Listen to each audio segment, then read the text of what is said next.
మాట్లాడండి sir. అక్కలేదు sir, మీరు మాట్లాడుకోవాలి సార్, ఇబ్బంది లేదు సార్.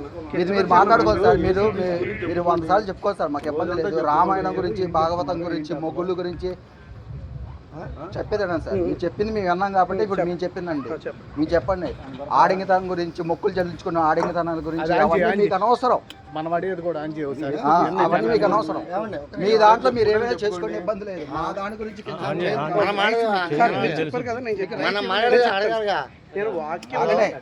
వాక్యం చదివించి వాక్యానికి ఏ ఉదాహరణ పెట్టుకోండి. మమ్మల్ని ఉదాహరించాల్సిన అవసరం లేదు కదా.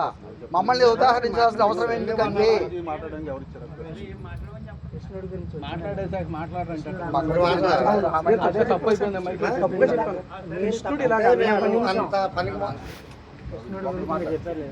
చెప్పానండి. భగవద్గీత గురించి జుట్లు పెంచుకునేది, గుండె చేపించుకునేది, ఎందుకు ఈ వ్యవహారాలు మీకు? నేను మా వాళ్ళ గురించి ఏంటిది? భగవద్గీత మీదే ఏంటి సారీ? ఏంటి సారీ? రెండు దెంగి సారీ అంటే సరిపోద్దా?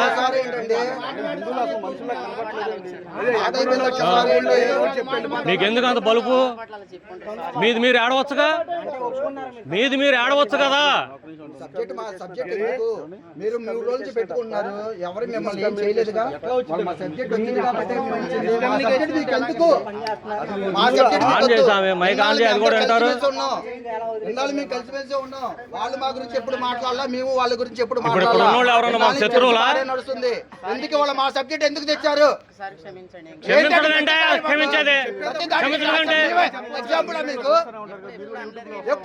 పని పాటలు ఏమి లేవేకా, ఓళ్ళ మీద పడి జరగడమేనా? క్షమించేదేంటి? అసలు ఎందుకు అనాల్సిన అవసరం ఏంటి? వేరే టాపిక్ అసలు ఎందుకు చెప్పావు? దానికి నీకేం అవసరం? ఏం అవసరం అని మాకు చెప్తున్నాను.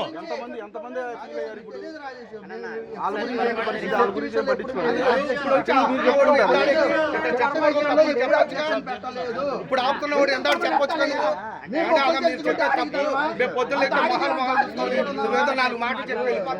ఇప్పుడు చెప్పు, వాళ్ళందరూ కూర్చున్నారు, దేవుడి గురించి చెప్పండి, వింటారా వాళ్ళు?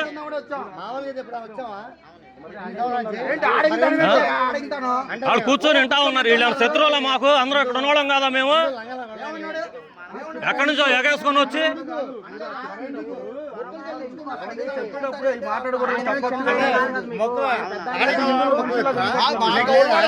ఏం చేయాలి? 2 పీకితే మగోడా? 2 పీకితే మగోడా?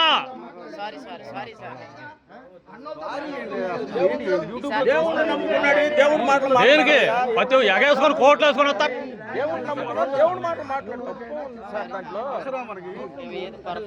పొరపాటు ఎందుకైంది? అదే బలుపు, అది అంత ప్లాండ్. మాట్లాడారు అంటారేంటి? మీరు అందరూ ఉండి కూడా అందరూ ఇక్కడ వాళ్ళమే కదా, తెలిసిన వాళ్ళు ఎందుకు అలా ఇచ్చేస్తున్నారు? ఏ రోజు వచ్చి మీ చర్చిల దగ్గర తిడతావా? నీకు దమ్ము ఉంటే పదండి ఇస్లాం పెట్టాలి రండి. నీ దగ్గర దమ్ము ఉంటే పదండి ఇస్లాం పెట్టాలి. అక్కడ చెప్పు, అక్కడ చెప్పేసి. హిందువులు ఒకళ్ళు తేరగా దొరికారు మీకు. హిందువులు తేరగా దొరికారా? మీ దేవుడు నిజ దేవుడు అని ఏడుస్తున్నారు కదా, రండి ఇస్లాం పెట్టాలి. అక్కడికి వచ్చి చెప్పండి మీ నిజ దేవుడిని. గుడ్డ లోడు తీసి కొట్టి పంపిస్తారు.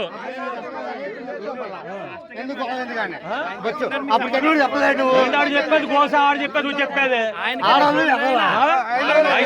అయితే ఎవడు దొడతాడు? ఎవడు దొడతాడు? ఎవడు దొడతాడు? ఎవడు దొడతాడు? ఏంటి ఆడు చెప్పేది, ఈడు చెప్పేది? మీరు ఇగో పట్టుకున్నావు కదా, ఆగో నేను అడిగిన చెప్పు. పట్టుకున్నావు కదా, నీకు నిజమైన భగవద్ దేవుడు ఉన్నాడు కదా, రా ఇస్లాం పెట్టాలి, రా ఇస్లాం పెట్టాలి, రా మసీద్ దగ్గరికి వెళ్తా. అక్కడ లేవు మీకు, ఇక్కడికి వచ్చి హిందువులు తయారుగా ఉన్నారు. ఏమో వచ్చి మాత్రం తోసేయాలి. మీకు దమ్ముంటే రండి అక్కడికి, అక్కడ రండి. మేమే వచ్చి మీకు లొంగిపోయి అయ్యా ప్రభుత్వ దేవుడు అని మేము చెప్పు, ఒప్పుకుంటాం.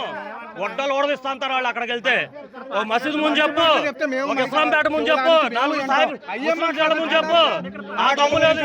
అక్కడ కాదు కొజ్జాలు, మేము మాత్రం గెట్టాలు పెంచుకుంటే కొజ్జాలు. మరి అక్కడికి వెళ్ళి చెప్పలేని వాళ్ళు కొజ్జాలు కాదు, లుచ్చాలు కాదు. ఆ? మేము గడ్డాలు పెంచుకొని మాలలు వేస్తే మేము వచ్చేవాళ్ళం. మరి ఏం చెప్పాడు ఇందాడా? గడ్డాలు వేసుకొని నున్నగా గీసుకొని పైనుంచి వచ్చి కాదు. ఒక్కసారి రావటం మానేసి దశం భావాలు తేకపోతే మీకు ఆ కోటు కాదు కదా, చిరిగిపోయి చొక్కా కూడా దిక్కులేదు. ఏంటే ఎవరికి తెలియదు ఇవన్నీ? లింగులింగ సంకలో తిరిగి చొక్కాలు వేసుకొచ్చి వాళ్ళు కార్లు వేసుకొని తిరుగుతూ ఉన్నారు. బిల్డింగ్లు ఎవరి డబ్బులు? కష్టజీవి డబ్బులు. పేదవాళ్ళు మోసాలు చేసి తీసుకుంటాం డబ్బులు అవి.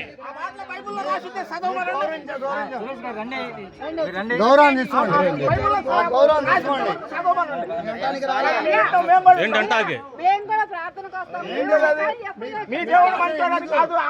అసలు మైక్ ఎందుకు పెట్టాలండి? మీకు మీ దేవుడు నిజమైన దేవుడు అయితే మీరు బాబోయ్ మా దేవుడు అని చెప్పుకోవాలి. కర్మ గచ్చంతో మీకు ఎందుకు పట్టింది? మాకులాగా గుండె ధైర్యంగా గుళ్ళో పెట్టుకొని పూజ చేయొచ్చుగా. ఆ దిక్కు మీకు లేదు. చెప్పుకొని ఆడితే తప్ప మీకు దిక్కు లేదు. బాబు మా దేవుడు ఉన్నాడు, మా దేవుడు ఉన్నాడు చెప్పుకొని ఆడకపోతే మీకు దిక్కు లేదు. రాండి, మీకు దమ్ముంటే డిబేట్ కూర్చొని మాట్లాడదాం. మేము గుళ్ళోకి వెళ్ళి మా మనసా మా చెప్పుకుంటున్నాం. మేము మగవాళ్ళం, గడ్డాలు పెంచుకున్నాము, తీసుకున్నామా? మీకులాగా పైనుంచి వచ్చి ఆడి కోసం నున్నగా తీసుకొని రాట్లా సూట్లు కోట్లు వేసుకొని. ఎంత పనికిమాలవడం కాదు మేము. మా కష్టం, మా గుళ్ళు, మా దేవుడు, మా రాజ్యం. ఏంటి మీ రాజ్యం? మీ అమ్మమ్మ లేకుండా మీ అమ్మ ఎలా వస్తుంది? చెప్పడానికి కూడా సిగ్గు శరం లేకుండా. అలా కాదు, చెప్పడానికి సిగ్గు శరం ఉండాలి. అమ్మమ్మ లేకుండా అమ్మ ఎలా వచ్చింది?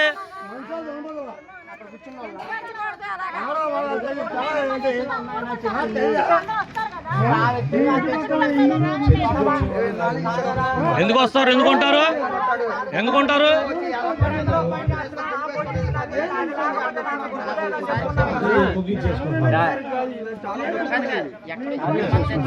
ఇంకా ఉపేక్షించేది లేదు. ఇప్పుడు జరిగిందిగా.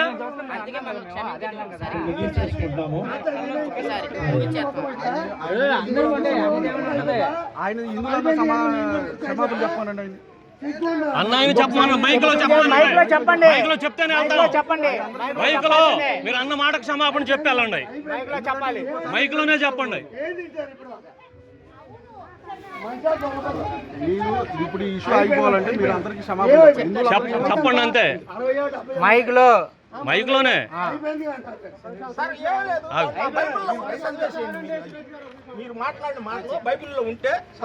అసలు బైబుల్ మొత్తం చదవమని వాళ్ళు ఆడవాళ్ళు ఇక్కడ కూర్చుకోండి, లేచి వెళ్ళిపోతారు. తల్లి పిల్లలు కూర్చొని మాట్లాడమనండి. వీళ్ళకేమో పిచ్చి మాటలు నాలుగు చెప్తే కూర్చొని అక్కడే ఉంటున్నారు. నిజంగా బైబిల్ మొత్తాన్ని వాళ్ళకి చదివి అనిపించమనండి. ఒక్క ఆడ మనిషి అక్కడ నుంచి ఉంటుందేమో. ఒక చిన్న మాట, మీరు నిశ్శబ్దం ఉంటే నేను చెప్తానండి. బైబిల్ చదివి నేను కొన్ని మాటలు చెప్తున్నాను. సార్ ఏం వద్దు సార్, ఏం వద్దు. ఇలాంటి సిచ్యువేషన్ మాత్రం మీరు ఎక్కడ రిపీట్ అవ్వకూడదు.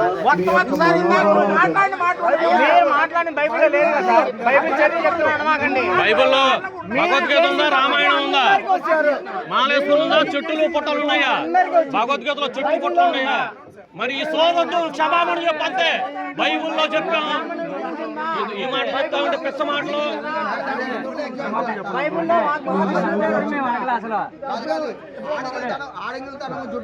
మొక్కలు తెలుసుకొని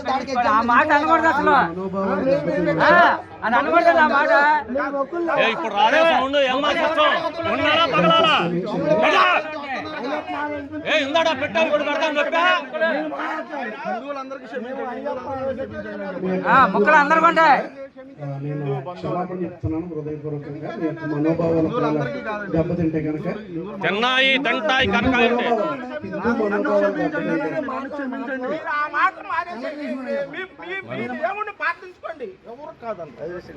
అయినా రోడ్ల మీదకి ఎందుకయ్యా? మీకు నిజం దేవుడు అంటే చర్చలో చేసుకునే దానికి చెప్పలా? అయినా చెప్పలా క్షమించేదేంటి? తప్పు మాట్లాడని అందరికీ క్షమాపణ అని చెప్పండి. చెప్పలా? ఏమన్నాడు?